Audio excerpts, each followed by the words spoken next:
Hi, I'm Rick for TGW.com. SIM is an acronym for Shape in Motion, and in this video we're going to introduce the new SIM Max Driver from TaylorMade Golf. We're going to explain what player is going to benefit most, what benefits players will see from the SIM. We'll talk to you about our experiences when getting to hit it for the first time, talk about the feel, talk about the sound, and obviously the performance. In particular, we put it up against the previous model M6 driver from TaylorMade. We'll talk to you about the results we saw when comparing the two side by side, and then we'll talk to you about the technology that goes into the new SIM driver. Listed are the standard specifications on the SIM Max driver, but remember, TGW.com can accommodate any of your custom requests. TaylorMade is using a new Fujikura Ventus Blue 60 gram and Ventus Red 50 gram shaft as their men's standard stock shafts. And they're using a new Golf Pride grip. It's the Z grip, but it's a lighter version. It's a 47 gram grip due to a larger core size because the shafts in the new TaylorMade Sims have a slightly larger diameter on the butt of the shaft. First, we'll talk about who TaylorMade designed the SIM Max driver for, and I feel like the Max driver is probably going to capture the majority of golfers for a player who is not super consistent with their driver and is looking for maximum forgiveness. First impressions when pulling the SIM Max out of the bag for the first time was the swept back design and how it's angled off toward the toe if you're looking at the sole of the club. Second would be the use of carbon. They've got a carbon sole on the SIM driver as well as a pretty highlighted carbon crown. And you can imagine with all that carbon, the SIM line of drivers from TaylorMade produce a fairly dampened or muffled kind of a thud at the golf ball. As we get into the performance on the SIM driver, I have to go back and explain the SIM acronym for Shape in Motion. And TaylorMade is using the shape of the club to make the club more aerodynamic, trying to help players achieve higher club head speeds. If the club is traveling faster at impact, the ball should end up traveling faster as well, and more ball speed is going to equate to more distance. So we'll start right there with club head speed. And again, we are comparing the new SIM driver to the previous model M6.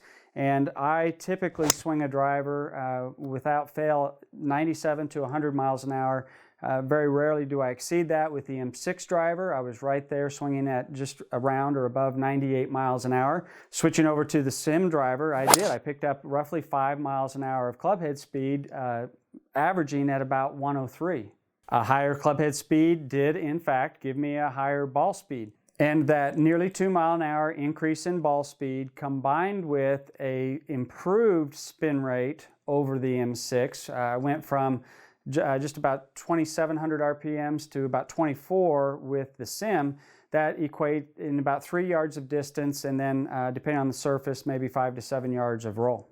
Talk about the technology that goes into the SIM driver, and it's really got to be the shape in motion design, and it has to do mainly with the sole, the shape, the orientation. It's what TaylorMade calls their inertia generator. So not only are they looking for aerodynamics at impact, but TaylorMade wanted to focus on aerodynamics when the club is at its highest acceleration rate, which is prior to impact. It's just below, right around the knees, from about the belt to the golf ball. And prior to impact, the club face is open, and that is the reasoning for the offset in the shape of the sole, to make the club aerodynamic before it gets to the golf ball. This is the second generation for the speed-injected technology in the face of the drivers from TaylorMade. And last year, TaylorMade started manufacturing the faces to exceed USGA limits when it comes to ball speed. The club then goes through the manufacturing process where it's built, and then last step before the club goes out the door, TaylorMade's coming back in and they're measuring the face, all across the face, and they're using speed injecting where they're actually injecting material to the back of the face to bring the club, to tune the club back down to maximum USGA legal limits. Next is the twist face technology, and TaylorMade is carrying forward with this technology. And we all know that toe shots tend to hook and heel shots tend to fade, but throughout the years, the roll and bulge on a club has always been a constant grade. Well, if you hit the ball more on the toe, it's going to hook more, and less on the toe, it's going to hook less. So TaylorMade a few years back made modifications to the shape of the face, and it brings your off-center hits back to the center of the fairway. And lastly would be the multi-material construction TaylorMade's using on the SIM driver. They're using a combination of carbon, titanium, and steel when building the club. There are certain areas on the club where you want weight, low and deep for sure. So on this part of the chassis, they're using stainless steel, which is the heaviest of the three materials. And then on the face and the crown, where you want to take weight away, they're using titanium and carbon. And all of the TaylorMade drivers in the SIM line offer the shaft tuning, allowing players to precisely tune in their launch angle and spin rates. You can even put the club into an upright position, which is going to help promote even a little bit more of a draw bias. Remember also that you always shop with confidence at tgw.com. They offer a 30-day mulligan buyback on standard stock orders and up to 90 days on any custom SIM orders. It's a great new product, Shape in Motion. It's going to help you get more club head speed equals more distance. You can check these out. Check out our other product review videos at tgw.com.